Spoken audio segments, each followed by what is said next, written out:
رستے سے گزرے ہیں تو وہ انسان نہیں، کوئی پیادہ وہاں سے اتنی تیزی سے نہیں گزر سکتا جتنی تیزی سے وہ گزر آئے ہیں۔ خالد، ابو سفیان نے کہا، ذرا ٹھنڈے ہو کر سوچو، خدا کی قسم گھبراہٹ سے تمہاری آواز کانپ رہی ہے۔ ابو سفیان، خالد نے جل کر کہا، تم میں صرف یہ خوبی ہے کہ تم میرے قبیلے کے سردار ہو، میں تمہیں یہ بتا رہا ہوں کہ ان کے لیے مکہ کی اینٹ سے اینٹ بجا دینا کوئی مشکل نہیں۔ خالد نے دیکھا کہ اس کے دو ساتھی سالار اکرمہ اور صفوان قریب ہی کھڑے تھے۔ خالد نے ان سے کہا، آج بھول جاؤ کہ تمہارا سردار کون ہے، صرف یہ یاد رکھو کہ مکہ پر طوفان آ رہا ہے، اپنی آن کو بچاؤ، یہاں کھڑے ایک دوسرے کا منہ نہ دیکھو، اپنے شہر کو بچاؤ، اپنے دیوتاؤں کو بچاؤ۔ سارے شہر میں بھگدڑ بپا ہو گئی تھی۔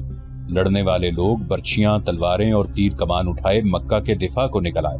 عورتوں اور بچوں کو ایسے بڑے مکانوں میں منتقل کیا جانے لگا جو قلعوں جیسے تھے۔ جوان عورتیں بھی لڑنے کے لیے تیار ہو گئیں۔